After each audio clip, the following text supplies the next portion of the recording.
iblis itu tidak mau bertugas di Indonesia. Karena iblis itu kalah sama orang Indonesia. Dalam satu seminar iblis internasional, perwakilan iblis Indonesia mengatakan kepada pimpinan sidang moderator, "Bos, kami resign, tidak mau bertugas di Indonesia." Marah pimpinan sidang, "Kenapa Anda tidak mau bertugas di Indonesia? Indonesia itu berpenduduk umat Islam terbesar di dunia, berpenduduk keempat terbanyak di dunia, sumber daya alamnya banyak sekali."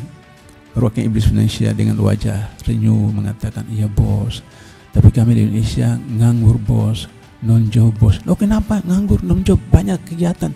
"Tugas kami semua sudah dilaksanakan sama orang Indonesia bos."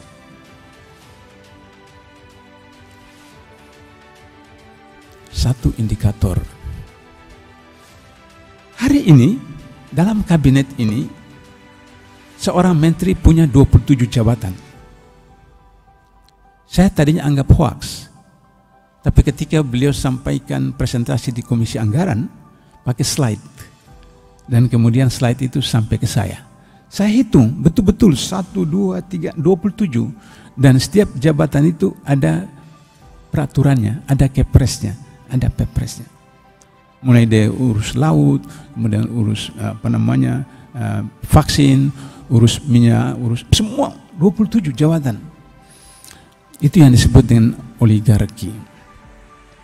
Menguasai ekonomi, jadi juga menguasai pemerintahan seperti itu. Kalau soal kilometer 50, saya ini bukan orang FPI. Saya datangi itu keluarga 6 korban, Masya Allah. Saya tanya, "Ibu ada dari pihak pemerintah datang nggak menyampaikan rasa duka cita?" "Ada Pak." "Siapa?" "Babinsa." "Apa dia bilang?" "Dia kasih saya amplop." "Apa isinya?" "Ya mungkin uang." "Berapa isinya Bu?" "Nggak tahu." "Loh kenapa Ibu nggak tahu?" "Saya tidak terima, saya kembalikan." Seorang janda penjual gorengan menolak bantuan dari Babinsa karena akidah. Dia tahu anaknya dizalimi. Bayangkan, ini orang pilihan Allah. Karena itu saya melawan habis-habisan sebagai mantan wartawan dan mantan penasihat KPK. Ini kezaliman yang luar biasa.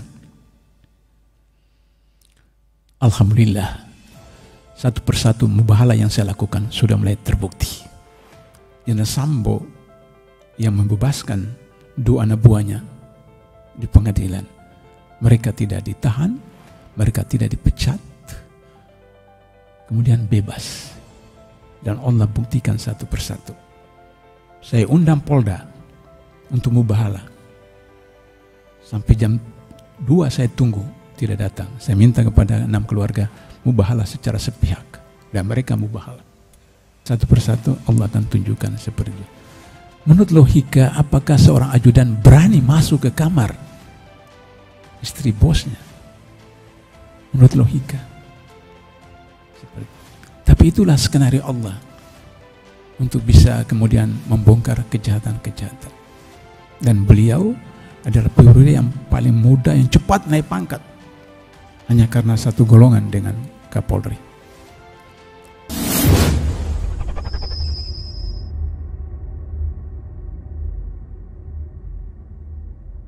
Korupsi dari bahasa Inggris corruption, dari bahasa Latin corruptio, artinya sesuatu yang busuk, sesuatu yang jelek. Tapi kemudian disebutkan oleh PBB, korupsi adalah extraordinary crime, kejahatan luar biasa. Kenapa kejahatan luar biasa? Pertama karena dia bersifat transnasional. Jadi tidak korupsi di Jakarta saja, tidak korupsi di Jawa Barat saja, tidak korupsi di Indonesia saja, tidak korupsi di Asia Tenggara saja, tapi seluruh dunia. Korupsi merajalela dan punya link seluruh dunia. Beberapa tahun lalu kita baca di Panama Papers menyebutkan sekian ratus orang Indonesia yang uangnya, depositonya simpan di Swiss, di Jerman, di Amerika, di Singapura. Saya 3 tahun pernah mengajar di Singapura. Jadi saya tahu orang terkaya di Singapura bukan orang Singapura. Orang terkaya di Singapura adalah orang Indonesia. hotel termewah di Singapura bukan punya orang Singapura. Hotel termewah di Singapura punya orang Indonesia. Dan baru beberapa hari lalu kita baca ada orang yang bawa kabur 7,8 triliun ke Singapura. Jadi transnasional di mana-mana. Itu ciri pertama korupsi sebagai kejahatan luar biasa. Yang kedua, korupsi itu pembuktiannya sukar. Kalau pidana umum, orang sudah meninggal, di autopsi bisa diketahui penyebab kematiannya. Contoh Brigadir J. Setelah sudah beberapa hari, dia autopsi, kemudian diketahui bahwa otaknya itu ada di perutnya. Berarti meninggalnya tidak normal. Contoh. Atau 6 orang yang dibunuh di kilometer 50 ketika diautopsi ternyata kemudian terjadi ada semacam penyiksaan di belakang, dibuat pelir, kemudian di mata dan seterusnya. Itu pidana umum. Meskipun sudah sekian tahun digali, diautopsi bisa diketahui. Tapi kalau korupsi tidak bisa semudah itu. Bapak pegang Android sendiri atau laptop, tekan, terus kemudian transfer 1M, 2M, kemudian delete, selesai. Tidak bisa. Karena itu maka ada PPATK yang tugasnya melacak kemana itu uang bergerak. Tapi karena orang Indonesia itu pandai, hebat, maka kemudian PPATK juga bisa dikebulin. Misalnya 2007 teman-teman KPK datang ke Ratu Plaza di Sudirman, Jalan Sudirman itu. Kemudian ada anggota DPR dari Pulau Sumatera, saya tidak usah sebutkan partainya, dengan anak istrinya datang ke money changer untuk mengambil duit. Kita tahu bahwa orang tidak pernah kirim uang melalui money changer. Money changer adalah tukar uang. Tapi dia beritahu kepada pelanggannya itu jangan melalui rekening bank, nanti PPATK, KPK tahu. Maka di money changer. Dia datang kemudian keluar ambil uang itu masukkan dalam tas kresek. Tas kresek. Kalau tas presiden nanti dirampok, tas kresek ya tas kresek. Begitu mau naik mobilnya, terus teman-teman KPK, maaf Pak, silakan ikut mobil kami ke KPK. Dibawa ke Kuningan, anak istrinya dibawa. Nah jadi itu orang Indonesia sedemikian rupa sehingga iblis itu tidak mau bertugas di Indonesia karena iblis itu kalah sama orang Indonesia. Dalam satu seminar iblis internasional, perwakilan iblis Indonesia mengatakan kepada pimpinan sidang moderator, bos kami resign, tidak mau bertugas di Indonesia. Marah pimpinan sidang, kenapa Anda tidak mau bertugas di Indonesia? Indonesia itu berpenduduk umat Islam terbesar di dunia, berpenduduk keempat terbanyak di dunia, sumber daya alamnya banyak sekali.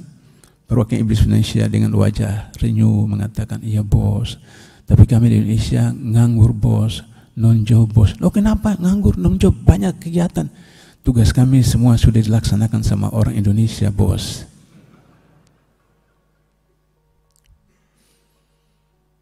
Satu indikator saya bawa tapi saya tidak pakai. Kalau saya batuk baru saya pakai.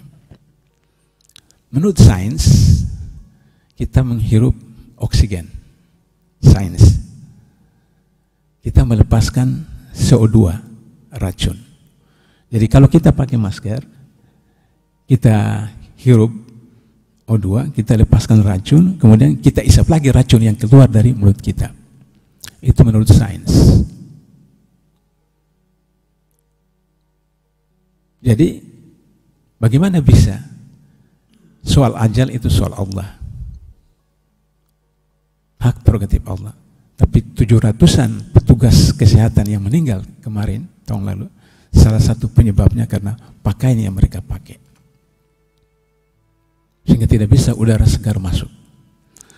Karena itu kalau saya memberikan materi ke BIMTEK DPRD, saya katakan supaya Anda tidak dituduh teroris, silakan Anda pakai masker. Tapi jangan lewat 15 menit, turunkan, supaya Anda menghirup udara segar. Jika tidak berjam-jam Anda menghirup racun dari mulut Anda sendiri itu berbahaya. Maaf bapak-bapak, kata Rasulullah, "Shallu kama ra'aitumuni usolli." Salatlah kalian sebagaimana kalian ikuti aku sholat. Kata Rasulullah, sholat itu 2 kaki, 2 lutut, 2 tapak tangan, dahi dan hidung. Itu hadisnya sahih. Maaf bapak-bapak yang pakai masker waktu sujud, tidak terkena hidung. Tidak terkena hidung. Nah jadi itulah cara bagaimana iblis itu mengaku kalah sama orang Indonesia. Misalnya kata Rasulullah,